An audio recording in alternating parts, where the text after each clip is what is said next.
If you haven't been paying a ton of attention to Charlotte Hornets this year, I don't really blame you. They are probably one of the worst teams in the league. They might actually end the year with the worst record, even worse than Detroit when it's all said and done. And it's just been a disaster season for them. Gordon Hayward's been hurt a ton. LaMelo's been hurt a ton. But Brandon Miller is starting to look like a real guy of the future. There's some really interesting comparisons with him. And honestly, the most intriguing part of all of this was when you go back to Summer League, I was there. I watched Brandon Miller multiple times in person look like the least confident top 3 pick that I'd seen at Summer League maybe ever. He was airballing jumpers, couldn't get to the rim at all, and I was immediately concerned. I'll be honest, we don't want to overreact just based off Summer League stuff, but it was a real concern and the exact opposite of what you would want to see from a guy drafted so highly. But we are seeing the real Brandon Miller. We are seeing the guy that he was supposed to be as a prospect, and it is extremely exciting for his future in Charlotte, especially potentially in combination with LaMelo in the backcourt long term. Now, in terms of recent developments, this has all coincided, at least statistically, with Terry Rozier no longer being on the team, getting traded away, and LaMelo being hurt as well. So it's literally him, a handful of like G League guys and you know, PJ Washington. Like that's basically the roster that Charlotte has out there. So obviously there's a lot of opportunities for Brandon Miller and it hasn't been incredibly efficient, but on a play-by-play basis, there is a lot to like. There's a fluidity here to Brandon Miller. And here's the comparison that I have for him when I watch him. I'm not saying he's going to become this guy, but when I watch him, Brandon Miller looks like a young Paul George. There is a fluidity and a shot creation with him, whether it be from 3 in the mid-range, the athleticism, all that stuff. There's a lot of similarities. To go along with the fact that at least in the beginning of the year, slipped a little bit lately, but in the beginning of the year, he was really good defensively as well, and his physical profile matches up really well with what we've seen from PG. Now, from a skill set perspective and in terms of the combination of size and scoring ability, Paul George is a comparison that is kind of protected. Like people don't really make that comparison a lot because he's a very unique athlete in terms of his body control and his fluidity and his offensive skill set.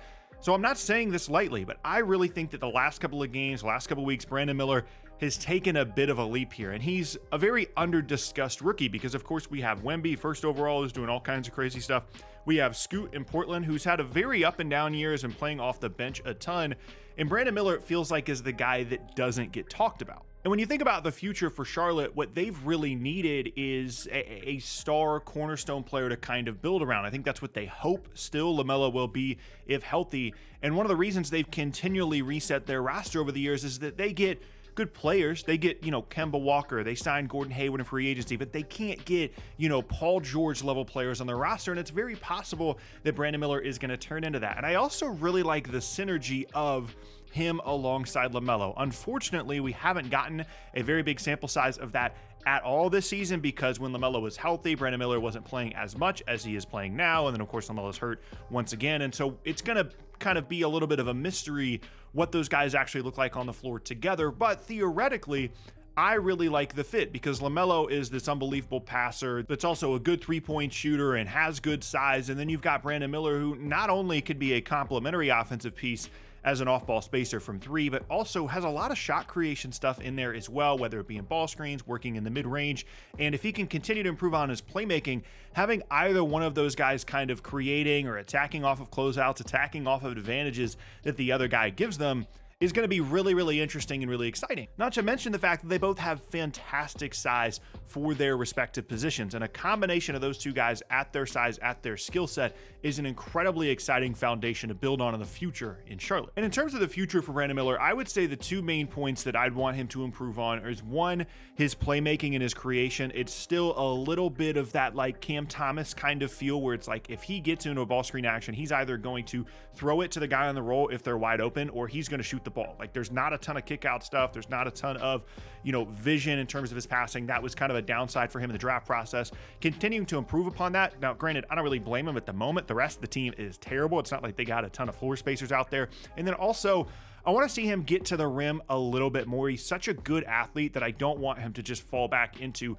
just taking a ton of mid-rangers, just taking a ton of threes. But in terms of shot creation from the mid-range and even some pull-up threes as well, you really can't ask much more out of him right now. And I kind of opened the video by talking about this idea that people aren't really paying a ton of attention to Charlotte, but I feel like over the next couple of seasons, there's a path that exists for them to be a really exciting team in the Eastern Conference, because if Brandon Miller is going to be this kind of a guy that's going to be, a 20, 25 point per game scorer within the next couple of seasons, then you have the continued growth of LaMelo as well. Those two guys are young. They fit perfectly in the modern NBA in terms of what a backcourt is supposed to look like in terms of size and skill set.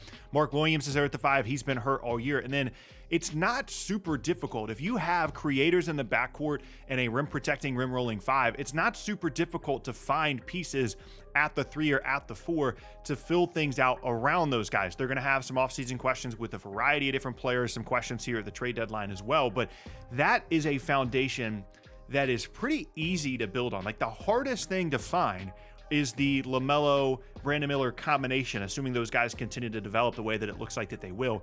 That's the most difficult thing to find. And then it's not that hard to find, some veterans at the 3 or the 4, a late lottery pick or someone outside the lottery to then add to this team. And of course, they're gonna have, a very high lottery pick in this upcoming draft, and there's certainly some options for them in terms of complementary players at the 3 and the 4. And the way that Charlotte is set up with what feels like a foundational backcourt is the perfect situation to be in for this 2024 draft, because you're probably not going to find a franchise cornerstone backcourt guy in this class, with the exception of maybe 1 or 2 guys. And so this is the perfect draft for them, because all the complementary pieces in this draft exist in a world in which Charlotte already has their foundational pieces. It's going to work out really well for them. Now, at the end of the day, small sample size for Brandon Miller. There's still some hurdles that he needs to overcome, certainly in terms of different gaps in his game. But there is sometimes just a thing when you watch a guy where they just figured it out and they feel comfortable, and there's a fluidity there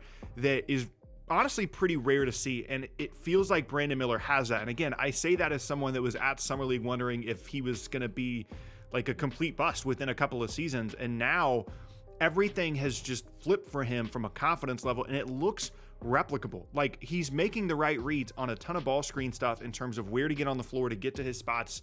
Want to see him get to the rim more, want to see him, kick out more, want to see him get to the free throw line more. But it is rare to have a guy at that size with that athleticism, that fluidity, and that skill set from the perimeter. And again, I don't throw the Paul George comp out there lightly, but I mean, that's the only guy I can think of when I watch him play that kind of has that same level, or had that, I should say, same level of fluidity and shot creation as a young player. And ideally, he continues that trajectory and also keeps up some of that same defensive effort that he had at the beginning of the season as well. And mostly I make this video just to say, I feel like people are maybe not discounting what he's doing right now just because of, all the injuries and stuff, but they're just not really paying that much attention because Charlotte's bad.